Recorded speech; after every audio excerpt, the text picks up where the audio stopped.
It's the state of the dungeon. It's a video that Rob does about his games. Yeah!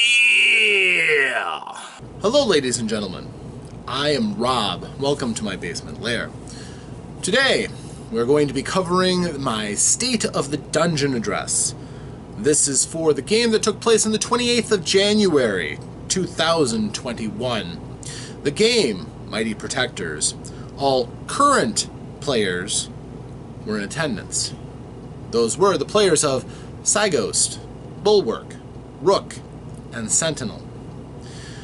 The group was preparing to make an assault on the rogue, super-powered person hunting group Smash that had already claimed via their high-tech a good-sized chunk of the nation of Georgia, former Soviet state.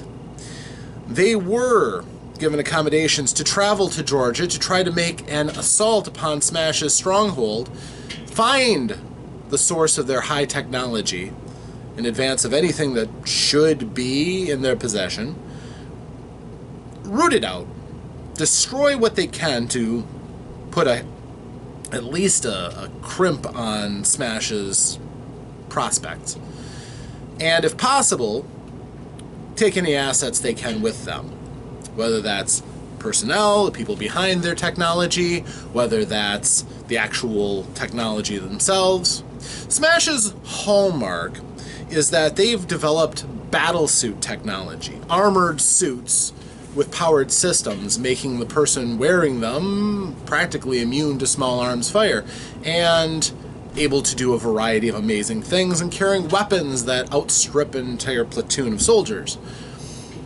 Smash is potentially a major player, but at the same time, they are even bigger threat to the superpowered population, the gifted, who are making their presence into the world.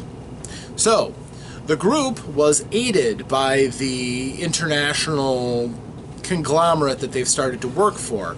That has given them some legitimacy and is giving them the tools they need to go in and strike at Smash where they're vulnerable in their home state in the nation of Georgia. So they were basically given a transport to the place, which first brought them to Greece, where they landed in a military base, fairly nondescript. And then from there they went to Turkey. Now, they were also given a selection of gear, some nice, rather high-tech stuff of their own. Things like cloaks that can camouflage them extremely well, or at least a bodysuit that can go over their armor.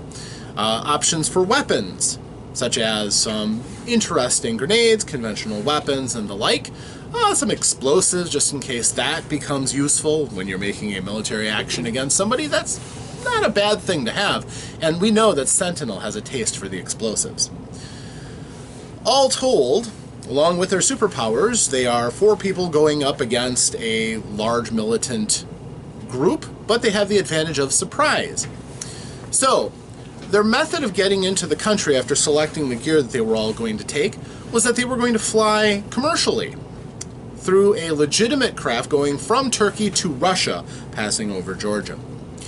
This gives them the ability to move throughout and not trip off any kind of suspicion. This is legitimate. And the party already had a method of egress from the plane. They brought along Doorman. Doorman's powers have grown quite a bit. He was just kind of a dork from Colorado who they ran across in their mission to go and meet up with Tremor. But Doorman on his own does have some useful abilities. He helped his original squad out by being the transportation, being able to create 2 portals and allowing transit between the 2, separated from each other by any amount of space.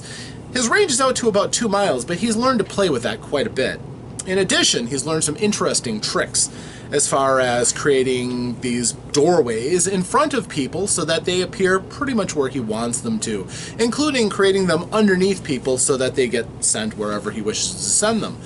He's got some interesting applications for that, and he's been a very good asset to the group so far.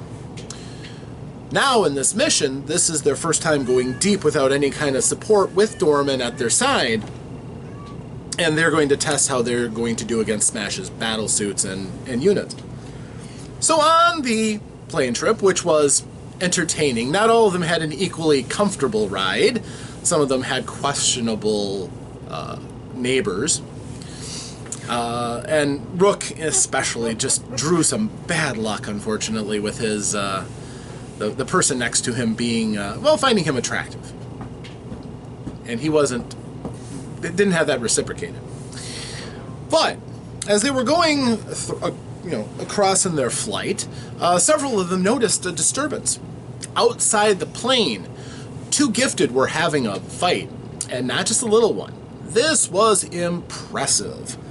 One of them had angel wings, a flaming golden sword, and was firing bolts of energy at his opponent, who had reddish skin and was able to throw down kind of crimson black arcs of energy and kept falling through holes that were opening up in space and creating another one higher up so that he would continue to occupy a similar elevation as the winged opponent.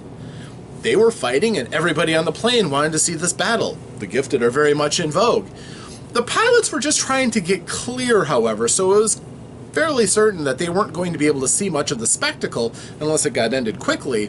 But at the same time, Dorman, who's still kind of feeling his way into being a hero, he still has those aspirations, asked the group, do we want to do this? Do we want to get involved? I mean, they're too gifted, and they could be on our side, possibly. At the same time, Smash noticed them too. They didn't exactly ask for permission to have this fight, so Smash sent a couple of battle suits along to go and investigate, with explosives and guns. These can fly, they're large hulking battle suits, and they opened up on the two, who briefly joined forces to try to repulse the battlesuit attackers. The group, at this point, thought, no time like the present to see how tough those things are, so they instructed Doorman to get them out. The method was possibly questionable if anybody had been paying attention from the distraction of that superpowered battle, because they all had hightailed it to the bathroom. Doorman created a door inside of the bathroom, and they all just kind of stepped through and appeared in a sheep pasture below the battle itself. When they appeared, the flyers immediately took flight.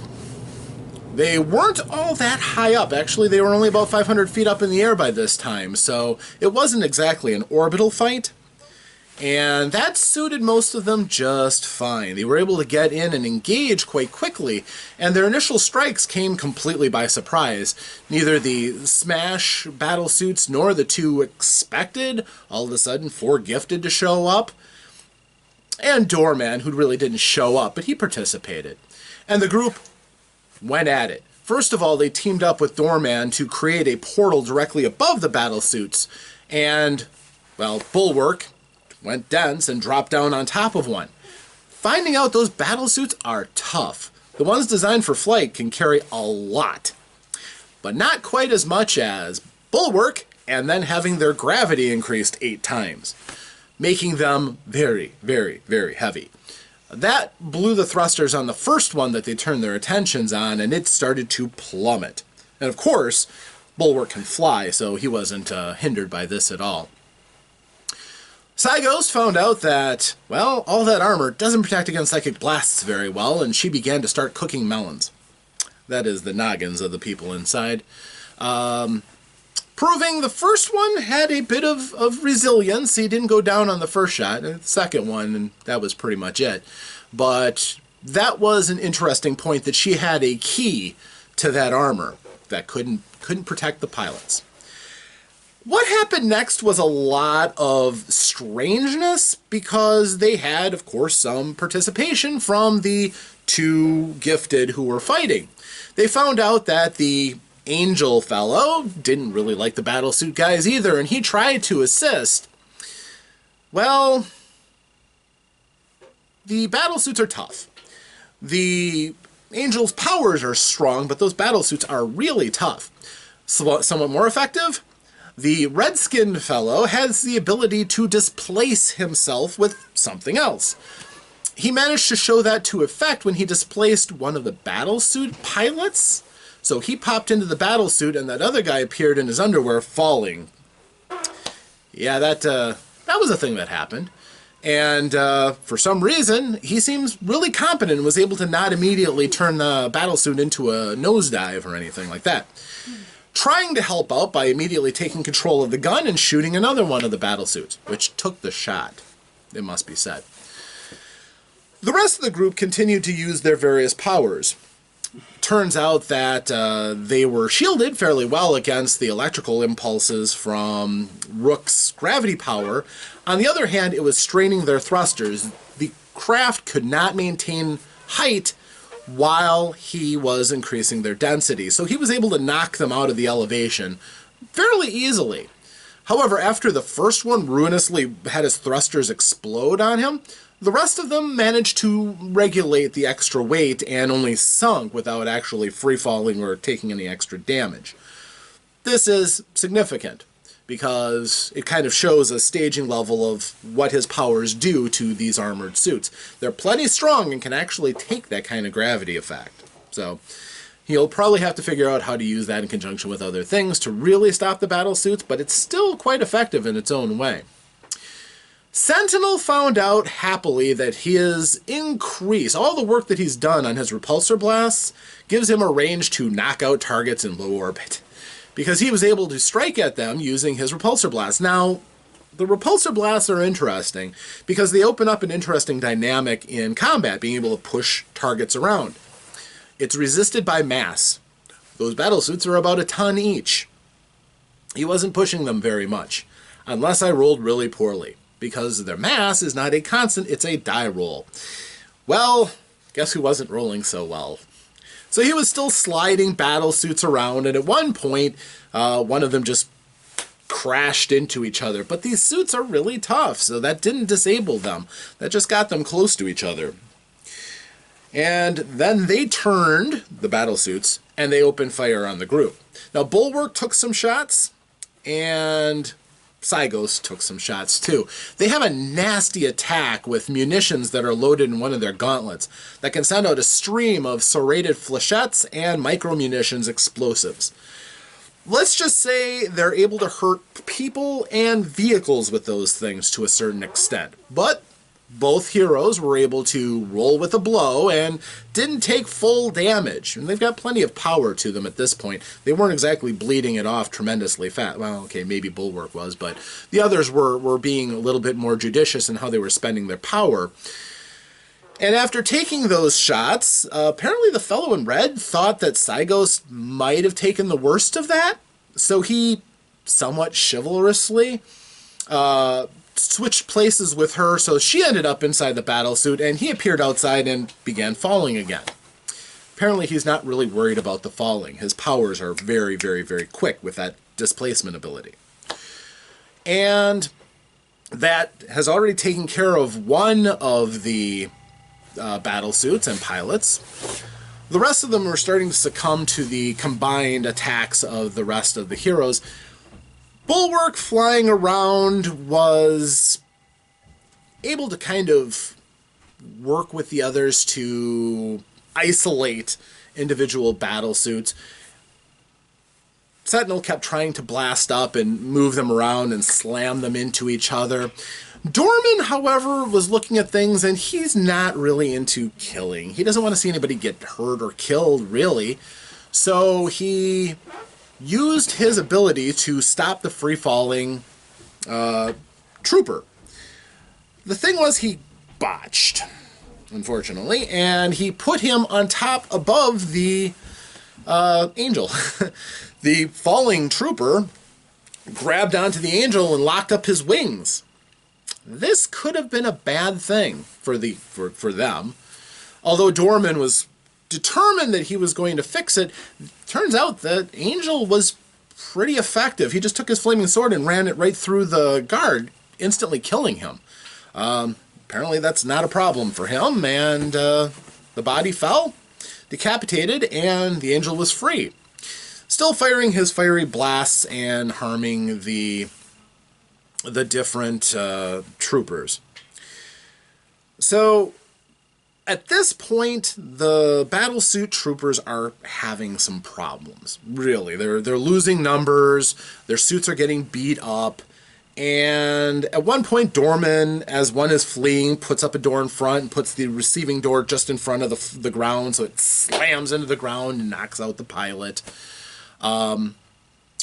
Cygos had killed one of the pilots by souping up a mental blast, and that much psychic damage just outright killed him outright. This is probably the first person she's actually killed with her powers. Not something that's usually an issue, but he'd already taken some damage, and that was enough. The rest of them, however, it really wasn't much of a fight at this point. The individual suits are tough and strong, and their guns are fairly effective. But the group is pretty seasoned and works well together, and honestly, the red fellow was helping out by helping to disable the opponents, popping in and around the battlefield. Eventually, the group wins. The battlesuits are defeated. They have a prisoner, actually 2 prisoners with the guy who's unconscious. And after this, the red fellow is in their midst. The angel looks down, sees he's got backup, and takes off, flies away very fast. So when everything comes to ground, they all start talking. The red guy says, "Hi, my name is Hank. I'm gifted." And they look at him up close. He does very much look like a devil. Red skin, little goatee. Although that was probably there from before he became gifted. Would have had to grow it really quickly. And quite clearly, he's quite powerful. He's got the abilities to, first of all, displace himself and change places with something, even air. He is also able to fire off arcs of energy. Not the most potent attack, but still an attack, and it looks pretty scary. He can be very, very, very charming. He seems to have some ability that amplifies his personal charisma and cool. Yeah, he's definitely the top cool guy in the group. And also he has some way of manipulating luck so that disasters rarely happen to him, and he ends up being fortunate more often than not. All in all, Mr. Hank DeVille is kind of a cool super. As far as the scale that they're used to dealing with, he's not a joke. He's actually got legitimate powers and an interesting theme. And his nemesis is the Angel. Now, exactly what relationship they two have that would cause them to want to kill each other and have this battle out in Georgia is anybody's guess, really. Even Hank himself professes to not know. So, after they kind of come to the consensus that they're really not enemies, Hank offers to help them, to go with them. And at first they're a little standoffish, maybe superstition, maybe, just something about him just turns them off. But after a while, they realize that he is an asset, or could be an asset, so they decided to take him with. And he just asked them in return if they would protect him in case that angel fellow comes back, comes hunting for him, and he will, because they're nemesis, and they're kind of drawn to fight each other. So they unenthusiastically agreed to help him, it seemed. Although, they probably wouldn't do a great deal. They would probably try to stop any kind of a conflict. But all in all, they have a new ally. So with Dorman and Mr. DeVille now, they have also claimed 3 battlesuits. One was in quite good condition. One of them was pretty badly beat up, and one of them was trashed. So, looking over everything, all of a sudden, Bulwark makes some clutch rolls on his technology background, and he realizes a lot of the systems in the suits are, highly advanced, obviously, and pretty impressive stuff. He also figures out kind of how it all works, and more importantly, how to fix it. So he ends up pillaging from the remnants of the Smash battlesuits, and he ends up making 2 that are in actually quite good shape, and 1 that'll get by. It'll limp a little bit, but now they have 3 working battlesuits. So, Dorman can't fly, Sentinel can't fly, and DeVille can't fly. So they have 3 flyers and 3 that can. Now that Rook has the flying ability, and of course Ghost and Bulwark always had them, so now they can comfortably fly all over the countryside, which increases their mobility tremendously. Of course, they also have backup flight belts, but this is much faster and much more reliable. These battlesuits are actually kind of cool. They also thought ahead to take out the self-destruct mechanism, which could be useful. So the group is thinking ahead out of potential problems that are in front of them, which is good to see. All in all, it was a fairly good night. Now they are intending to go forth to the capital. There is a fortress where these battlesuits scrambled out of. That a little interrogation revealed that there are a number of these battlesuits and quite a large military force standing near the capital. And that's where they're going to go make their assault. The battlesuits may give them cover. That seems to be part of their plan. But who knows? We've got 2 weeks to sort it out. Also in exciting news, the player that we lost is coming back at the next session. Well, hopefully. In this crazy environment, you never know. But right now he is slated to come back. So Muscles will be making a glorious return. Lord help us all. So, at any rate, that was the entirety of it. It was mostly centered around a big combat. The group got to use all their fun little powers. It went fairly well, and honestly, they did quite well. So, working together, they are now a honed battle unit, and they're prepared to take on real military opposition that could give them some trouble. So, we'll see how well their powers and their luck hold up for next time. So, until that time, I'm Rob. Thank you for joining me here in my basement lair. And until next time, roll some dice, have some fun, play some games. Thank you, and farewell.